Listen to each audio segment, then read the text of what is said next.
नमस्कार दोस्तों, गौर study YouTube channel पर आप सभी का हार्दिक स्वागत है। तो दोस्तों जो है हमारी 1000 MPGK की जो ये सीरीज चल रही है, ये इसका भाग 6 है। इसके 5 भाग मैं ऑलरेडी अपलोड कर चुका हूँ, तो अगर आपने उन्हें नहीं देखा है तो आप उन्हें भी जरूर देखिएगा। चलिए शुरू करते हैं आज की इस वीडियो को। ये हमारा भाग 6 है और हमारा प्रश्न नंबर 126 से शुरू हुआ है। इससे पहले 5 पार्ट में हम इसके पहले के प्रश्न डिस्कस कर चुके हैं। तो हमारा पहला प्रश्न है, मध्य प्रदेश का सबसे बड़ा राष्ट्रीय उद्यान कौन सा है? तो सबसे बड़ा जो राष्ट्रीय उद्यान है यह है कान्हा-किसली राष्ट्रीय उद्यान। मध्य प्रदेश का सबसे बड़ा राष्ट्रीय उद्यान कान्हा-किसली राष्ट्रीय उद्यान है और यह मध्य प्रदेश के मंडला और बालाघाट जिले में स्थित है। यानी कि जो ये सीमा है इसकी, ये 2 जिलों में आती है। इसका कुल क्षेत्रफल 940 वर्ग किलोमीटर है और जो अन्य हमारे ऑप्शन थे कि बांधवगढ़ राष्ट्रीय उद्यान ये उमरिया जिले में स्थित है, वन विहार राष्ट्रीय उद्यान ये भोपाल जिले में स्थित है और पालपुर राष्ट्रीय उद्यान ये जो पूनो पालपुर राष्ट्रीय उद्यान है ये मध्य प्रदेश के श्योपुर जिले में स्थित है। अगला प्रश्न है, मध्य प्रदेश का पहला नाइट गार्डन कहाँ बनाया जा रहा है? तो जो नाइट गार्डन है ये उज्जैन में बनाया जा रहा। देश का पहला नाइट गार्डन ये उज्जैन में बन रहा है और मध्य प्रदेश का पहला मेडिकल डिवाइस पार्क ये भी उज्जैन में बनाया जा रहा। उज्जैन में प्रदेश के तीसरे रीजनल विज्ञान केंद्र की स्थापना भी की जा रही है। अच्छा, ये तीसरा है तो पहला कहाँ है? तो पहला रीजनल केंद्र कहाँ स्थित है? पहला स्थित है भोपाल में। और दूसरा कहाँ है? तो दूसरा जो रीजनल केंद्र है दूसरा वाला बनाया जा रहा है जबलपुर में। जबलपुर में बनाया जा रहा दूसरा। वो तीसरा वाला कहाँ बन रहा? ये भोपाल में, सॉरी उज्जैन में। मतलब पहला भोपाल में स्थित है, दूसरा जबलपुर में बन रहा और तीसरा उज्जैन में बन रहा है। और उज्जैन शहर इसे विज्ञान सिटी के रूप में भी विकसित किया जा रहा। यानी कि मध्य प्रदेश की पहली साइंस सिटी कौन सी होगी? वह होगी उज्जैन। और हाल ही में अभी जो सांची है वह देश की पहली सोलर सिटी बनी है। सोलर सिटी कौन सी है? तो सोलर सिटी अभी हाल ही में ही सांची बनाई गई है। सांची को अभी सोलर सिटी का जो इसका लोकार्पण है ये भी किया जा चुका है। अगला प्रश्न है, मध्य प्रदेश की संस्कार राजधानी किसे कहा जाता है? तो जो संस्कार राजधानी ये है जबलपुर। जबलपुर मध्य प्रदेश की संस्कार राजधानी है। पचमढ़ी को प्रदेश की ग्रीष्मकालीन राजधानी कहा जाता है। इसके अलावा जो पचमढ़ी है इसे सतपुड़ा की रानी भी कहा जाता है, सतपुड़ा की रानी। इसके अलावा जो सिंगरौली है इसे मध्य प्रदेश की ऊर्जा राजधानी कहा जाता है। बालाघाट को मध्य प्रदेश की मैग्नीज राजधानी कहा जाता है। इंदौर प्रदेश की खेल राजधानी है। इसके अलावा मध्य प्रदेश की औद्योगिक राजधानी भी ये कौन सी है? इंदौर ही है। और मेहर ये राज्य की संगीत राजधानी है। मेहर मध्य प्रदेश का 55वां जिला है। मध्य प्रदेश का सबसे बड़ा सोलर पावर प्लांट किस जिले में स्थित है? तो सोलर पावर प्लांट स्थित है रीवा में। और इसकी जो क्षमता है ये कितनी है? तो इसकी कुल क्षमता 750 मेगावाट है। इसके अलावा मध्य प्रदेश का जो मुरैना जिला है यहाँ पर 1400 मेगावाट का सोलर पावर प्लांट स्थापित किया जा रहा। अभी तक मध्य प्रदेश में सबसे बड़ा सोलर पावर प्लांट रीवा में स्थित है, लेकिन जब ये पूर्ण हो जाएगा तब सबसे बड़ा सोलर पावर प्लांट ये मुरैना में रहेगा। और छतरपुर में 950 मेगावाट का स्टोरेज आधारित हाइब्रिड पार्क भी प्रक्रियाधीन है। इसी के साथ खंडवा जिले का जो ओंकारेश्वर है यहाँ विश्व की सबसे बड़ी सौर परियोजनाओं में शामिल एक फ्लोटिंग सौर परियोजना भी शामिल की जा रही है। किस नदी के ऊपर स्थापित की जा रही? तो ये नर्मदा के ऊपर स्थापित की जा रही है ये सबसे बड़ी सौर परियोजना। अगला प्रश्न है, मध्य प्रदेश के किस जिले में मांडू स्थित है? तो जो मांडू है ये धार जिले में स्थित है। किस नदी के किनारे स्थित है? तो यह नर्मदा नदी के किनारे पर स्थित है।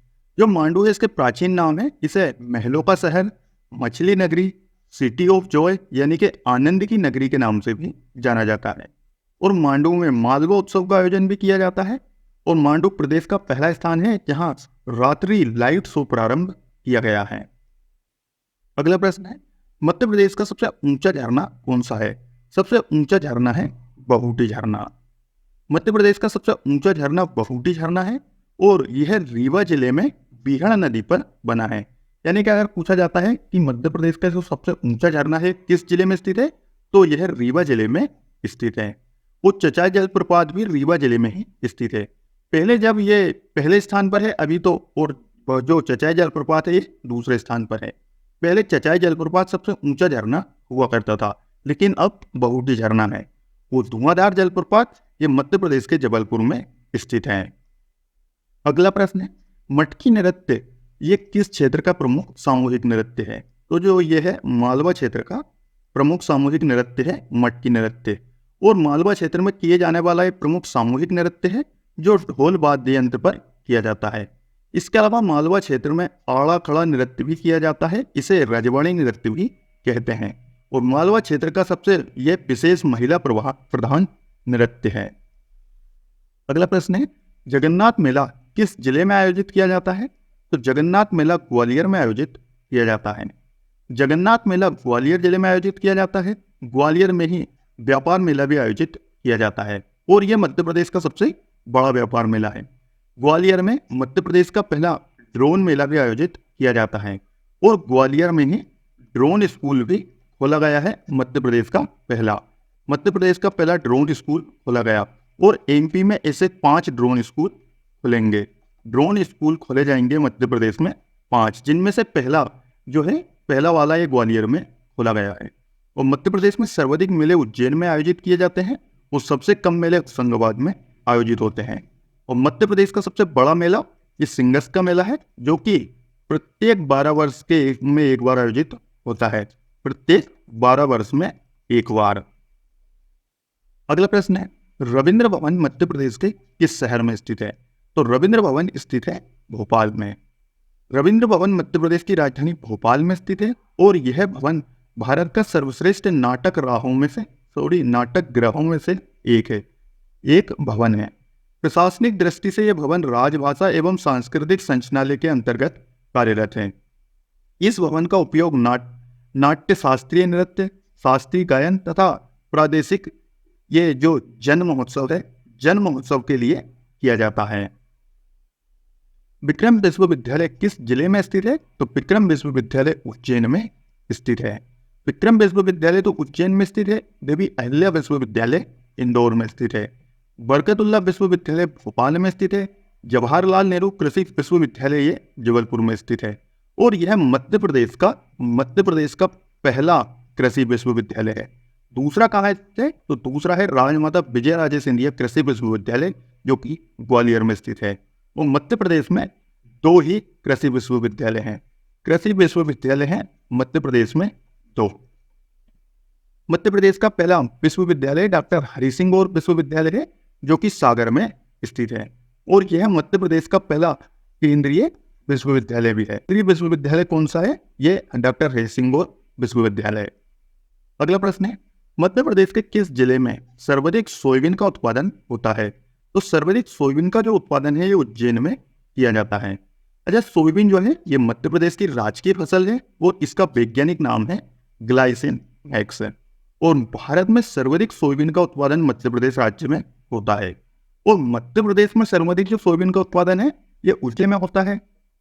इसके अलावा मध्य प्रदेश के जो अन्य क्षेत्र हैं इनके मुकाबले में जो मालवा का पठार है इसमें सर्वाधिक सोयाबीन का उत्पादन होता है, और मध्य प्रदेश को सोया प्रदेश कहा जाता है। इसके अलावा जो मध्य प्रदेश का देवास है इसे सोया सिटी के नाम से भी जाना जाता है, क्योंकि सबसे पहले जो सोयाबीन की खेती ये देवास में ही प्रारंभ हुई थी मध्य प्रदेश में।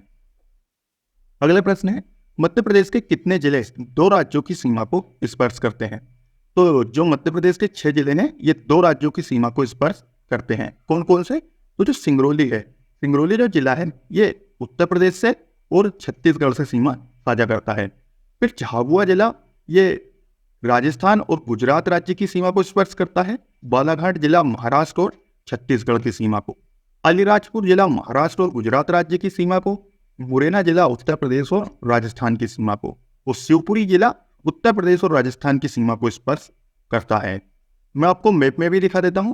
तो ये हमारे मध्य प्रदेश का मैप है। इसमें मुरैना जो है ये राजस्थान और उत्तर प्रदेश से सीमा साझा करता है। फिर आता है सिंगरौली उत्तर प्रदेश से और छत्तीसगढ़ से सीमा साझा करता है। फिर बालाघाट है, बालाघाट छत्तीसगढ़ से और महाराष्ट्र से सीमा साझा करता है। फिर है अलीराजपुर ये महाराष्ट्र और गुजरात से सीमा साझा करता है। और फिर झाबुआ, ये गुजरात और राजस्थान से सीमा साझा करता है। और फिर है शिवपुरी, ये इधर की साइड से राजस्थान से और ये उत्तर प्रदेश से सीमा साझा करता है। यानी कि मध्य प्रदेश के 6 जिले हैं जो 2 राज्यों की सीमा को स्पर्श करते हैं। इसके अलावा अभी मध्य प्रदेश में 3 नए जिले भी बनाए गए हैं। कौन कौन से हैं उन्हें भी देख लेते हैं। तो मध्य प्रदेश का जो 53वां जिला है मऊगंज, ये रीवा जिले से अलग करके बनाया गया है। वो ये 13 अगस्त 2023 को बनाया गया। कुछ जगह आपको 15 अगस्त में मिलेगा, ये 15 अगस्त को बना है, लेकिन इसकी अधिसूचना 13 अगस्त को जारी की गई थी। फिर जो 54वां जिला है पांडुरना, ये छिंदवाड़ा जिले से अलग करके बनाया गया, वो ये 5 अक्टूबर 2023 को बना है। वो मेहर 55वां जिला है, 5 अक्टूबर 2023 को सतना जिले से अलग करके बनाया गया है।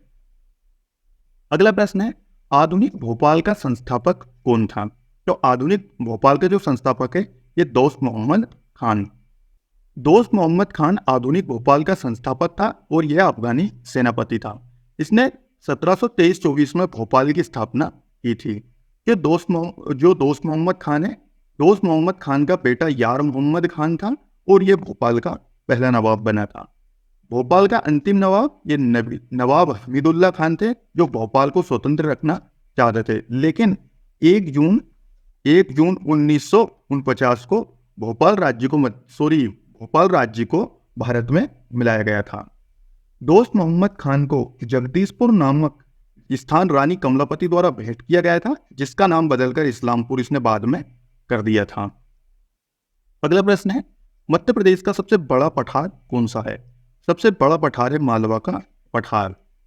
मध्य प्रदेश का जो पूरा क्षेत्रफल है उसमें मालवा का पठार सबसे बड़ा पठार है और इसका कुल क्षेत्रफल 88,222 वर्ग किलोमीटर है, जो कि प्रदेश के कुल क्षेत्रफल का 28.6% है। और मालवा का पठार का निर्माण बेसाल्ट चट्टानों के ज्वालामुखी पदार्थों के लावा से हुआ है। अगला प्रश्न है, केन नदी को किस राष्ट्रीय उद्यान की जीवन रेखा कहा जाता है? तो जो पन्ना राष्ट्रीय उद्यान है, केन नदी का जो उद्गम है ये कटनी जिले से होता है और केन नदी को पन्ना राष्ट्रीय उद्यान की जीवन रेखा कहा जाता है। ये बुंदेलखंड पठार की प्रमुख नदी भी है और केन नदी है, इसकी जो लंबाई है 427 किलोमीटर है और केन नदी को कर्णावती, सुप्तिवती, द्रोणावती आदि प्राचीन नाम से भी जाना जाता है। अगला प्रश्न है, सांची किस नदी के किनारे स्थित है? तो सांची बेतवा नदी के किनारे पर स्थित है। सांची बेतवा नदी के किनारे स्थित है और जो हमारे अन्य ऑप्शन थे उन्हें भी देख लेते हैं। तो सीहोर जिले का जो आष्टा नगर है ये पार्वती नदी के किनारे स्थित है। खंडवा स्थित ओंकारेश्वर है, यह नर्मदा नदी के किनारे पर स्थित है और ओंकारेश्वर में ही मानधाता पर्वत स्थित है। मानधाता पर्वत स्थित है ये ओंकारेश्वर में, और हाल ही में यहाँ पर 108 फीट ऊंची आदि शंकराचार्य जी की एक प्रतिमा भी स्थापित की गई है। रतलाम जिला चंबल नदी के किनारे स्थित है। मध्य प्रदेश का सबसे बड़ा वन वृत्त वाला जिला कौन सा है? तो सबसे बड़ा वन वृत्त वाला जिला है खंडवा। मध्य प्रदेश भारत का सर्वाधिक वन क्षेत्र वाला राज्य है और मध्य प्रदेश का सर्वाधिक वन वृत्त वाला जिला खंडवा है और सबसे कम वन वृत्त वाला जिला है छतरपुर। मध्य प्रदेश में सर्वाधिक वन क्षेत्र वाला जिला बालाघाट है और सबसे कम वन क्षेत्र वाला जिला है उज्जैन।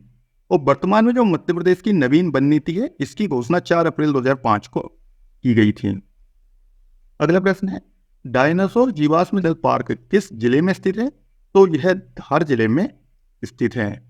और डायनासोर जीवाश्म नेशनल पार्क जो ये पार्क है इसमें देश की पहली डिजिटल पार्क सुविधा शुरू की गई है। ओमकारेश्वर नेशनल पार्क खंडवा जिले में स्थित है।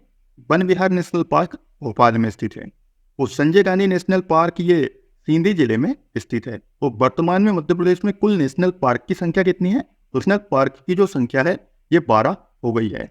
और टाइगर रिजर्व कितने हो गए हैं अब मध्य प्रदेश में? तो जो टाइगर रिजर्व की संख्या है ये अब 7 हो गई है। हाल ही में वीरांगना दुर्गावती टाइगर रिजर्व 7वां टाइगर रिजर्व बना है। मध्य प्रदेश में गेहूं अनुसंधान केंद्र किस जिले में स्थित है? ये केंद्र जो स्थित है ये कहाँ स्थित है? तो ये होशंगाबाद में स्थित है। होशंगाबाद का जो फवार खेड़ा है यहाँ पर गेहूं अनुसंधान केंद्र स्थित है। इसके अलावा गेहूं मध्य प्रदेश की प्रमुख खाद्यान्न फसल है और मध्य प्रदेश के होशंगाबाद, हरदा तथा सीहोर जिले में सर्वश्रेष्ठ किस्म का गेहूं उगाया जाता है। वो सबसे ज़्यादा उत्पादन भी इन्हीं में होता है सर्वश्रेष्ठ किस्म का। जो सरवती गेहूँ है, सरवती गेहूँ सबसे ज़्यादा श्योर में उगाया जाता है। वो मध्य प्रदेश में गेहूं का सर्वाधिक उत्पादन नर्मदा घाटी क्षेत्रों में होता है। अगला प्रश्न है, भीमबेटका की गुफाएं किस जिले में स्थित है? तो यह रायसेन जिले में स्थित है। भीमबेटका की गुफाएं विंध्याचल पर्वत श्रृंखला में रायसेन जिले के अब्दुल्लागंज तहसील में स्थित है। इन गुफाओं को वर्ष 2003 में यूनेस्को ने अपने जो सूची है इसमें शामिल किया था। भीमबेटका की गुफाओं 1957-58 में इनकी जो खोज है ये विष्णु श्रीधर वाकड़कर ने की थी। अगला प्रश्न है, मध्य प्रदेश की राजकीय नदी कौन सी है? तो राजकीय नदी है नर्मदा नदी। नर्मदा नदी का उद्गम अनूपपुर जिले में पुष्पराजगढ़ तहसील के अंतर्गत अमरकंटक की पहाड़ी से होता है। इसकी कुल लंबाई 1312 किलोमीटर है, जिसमें से यह मध्य प्रदेश में 1077 किलोमीटर बहती है। बाकी फिर यह गुजरात राज्य में बहती है। नर्मदा नदी पूर्व से पश्चिम की ओर मध्य प्रदेश के 16 जिलों से प्रवाहित होती है और नर्मदा नदी मध्य प्रदेश की सबसे बड़ी नदी है। इसके अलावा भारत की 5वीं सबसे बड़ी नदी है तथा प्रादीपीय भारत की ये तीसरी सबसे बड़ी नदी है। और नर्मदा नदी को जीवित नदी का दर्जा भी दिया गया है। मध्य प्रदेश सरकार के द्वारा जीवित नदी का दर्जा दिया गया नर्मदा नदी को। मध्य प्रदेश की कोयला राजधानी किसे कहा जाता है? तो कोयला राजधानी कहा जाता है सिंगरौली को। कोयला राजधानी सिंगरौली को कहा जाता है और सिंगरौली को ही मध्य प्रदेश की ऊर्जा राजधानी भी कहते हैं। पचमढ़ी को मध्य प्रदेश की ग्रीष्मकालीन राजधानी कहा जाता है। सतना को मध्य प्रदेश की सीमेंट राजधानी और उज्जैन मध्य प्रदेश की संस्कृति राजधानी है। संस्कार राजधानी कौन सी है? संस्कार राजधानी है जबलपुर। निम्न में से किस पठार को चंबल का उपाध्र प्रदेश भी कहते हैं? तो जो मध्य भारत का पठार है इसे जो उपाध्र प्रदेश है इसे कहा जाता है मध्य प्रदेश का। लेकिन मध्य भारत का जो पठार है इसे चंबल को उपाध्र प्रदेश कहते हैं। और मध्य भारत का पठार मध्य प्रदेश के 32,892 वर्ग किलोमीटर क्षेत्र में फैला हुआ है। इस मध्य भारत के पठार में सहरिया जनजाति निवास करती है और यहाँ पर जलोढ़ मिट्टी का विस्तार है। इसमें तिलहनी फसलें बोई जाती हैं, जिस कारण इसे सरसों की हांडी भी कहते हैं। मध्य प्रदेश के किस जिले को अंगूर जिला घोषित किया गया है? तो अंगूर जिला रतलाम को घोषित किया गया। मध्य प्रदेश के रतलाम जिले को अंगूर जिला घोषित किया गया और रतलाम में ही अंगूर अनुसंधान केंद्र स्थित है। जबलपुर जिले को आम जिला घोषित किया गया है, जबकि आम अनुसंधान केंद्र रीवा जिले में स्थित है। पन्ना जिले को आंवला जिला घोषित किया गया। पन्ना जो है इसे डायमंड सिटी के नाम से भी जाना जाता है, यानी कि हीरा नगरी पन्ना के पास है और पन्ना को हीरे का जीआई टैग भी मिल चुका है। जीआई टैग है पन्ना के पास। अच्छा, अगर आप मध्य प्रदेश के प्रमुख जीआई टैग के बारे में जानना चाहते हैं तो इस पर मैंने एक अलग से वीडियो बनाया है। आप यूट्यूब में सर्च कर सकते हैं MP GI tag. GI tag आप सर्च करेंगे तो आपको सबसे पहले वीडियो मिल जाएगी। और बैतूल को संतरा जिला कहा जाता है।